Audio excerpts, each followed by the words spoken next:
Hey, what's up, y'all? To anybody who actually watches this video, this is just a brief video here to kind of, get it all out. My anger, my frustration, my embarrassment to the way my state justice system is behaving in regards to, in my opinion, outright murders. In particular, most recent, the Dunn case, the Zimmerman case, things of that nature. Okay. Uh, as someone who was raised and went to school with people from all walks of life, being from South Florida, I like to call it a multicultural gumbo. I guess you could say, being going to school with people from all walks of life, Hispanic, white, black, everything that you could possibly imagine. I had right there in the classroom with me. The stand your ground law is something that must be appealed. Has to go.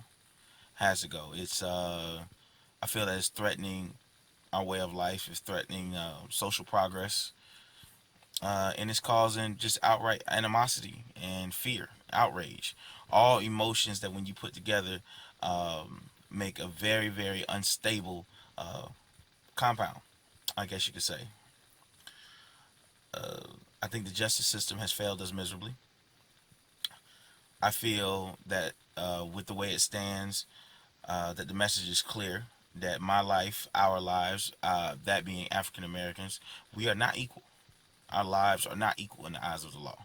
Now, those of you that may watch this may say I'm crazy. You may say I'm paranoid. You may say that I'm taking things out of context. I'll disagree. I'll disagree wholeheartedly. And I guess we'll have to agree to disagree at that point. In what world can you shoot and kill unarmed kids or young men and not pay the price? Not have to answer for your actions. Okay.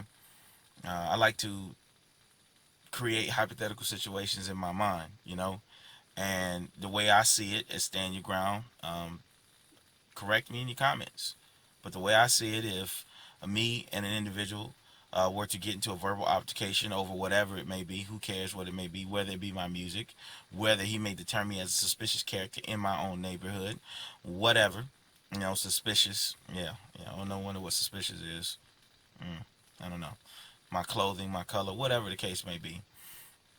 And I get into a verbal altercation, and maybe perhaps I even raise my voice at the outright frustration that the situation is brought on. That individual can then determine that I am a threat, pull his firearm, and shoot me dead, and use the stand your ground law to, in my opinion, get away with outright cold blooded murder. Okay? In my case, and other gentlemen like me, where our physical stature definitely will become a measuring factor uh, in an incident of that nature. Okay, I'm over 6'3". I'm well over 300 pounds, and it occurred to me tonight that there is no grand jury, let alone a jury of 12, that will convict your average male, average Caucasian male, of killing me.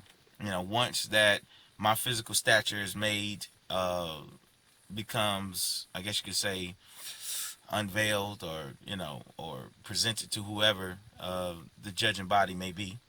It's, oh wow, he's a big black male. He's dangerous. No wonder pulled this firearm.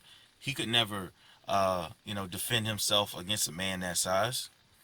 You know, uh, I'm speaking to you today. Do I seem like a thug? Do I seem like I embrace the quote thug life? I'm speaking to you in a clear, semi-educated, formal manner. Am I not? Okay. Something has to be done, and it has to be done relatively soon. I feel for myself. I feel for my cousins. I feel for my friends, and I know I'm not the only one that feels this way. This is not a threat or anything like that, but I'm saying enough is enough. What more has to go on before a change is made? You know, before a change is made. This is just my opinion. Again, I'm just trying to get a little bit out of the frustration. It's 1 o'clock in the morning here in February, whatever, 2014. It saddens me, and it truly breaks my heart. It truly breaks my heart to know that someone can murder me in cold blood and take me away from my family, take me away from my daughter, um, leave her fatherless, because someone without the proper training, police background, law enforcement background, have determined I become a threat to him, unarmed, armed or not, threatening or not, physical threatening or not, you know, and end my life. Because he's standing his ground. He was in fear of his life. Well, what about my life? You know, you could say that it's not a race issue, and I beg to differ because there is no doubt in my mind, if Trayvon Martin was a 16-year-old, blonde-haired, blue-eyed Caucasian kid, Zimmerman would be under the jail. Under the jail. Life or worse. Same thing about Mr. Dunn. Same thing about Mr. That is what I mean by my life not being equal in the eyes of the law. Like, show me otherwise. Is there facts that I'm missing? I mean, please make me aware. Maybe I'm viewing it differently. I consider myself a man of reason, and I'll listen to any legitimate argument out there. It is what it is. Like, share, comment. I really don't care whether you agree or disagree or not, but the facts are simple. Take it as it is. Y'all have a good night.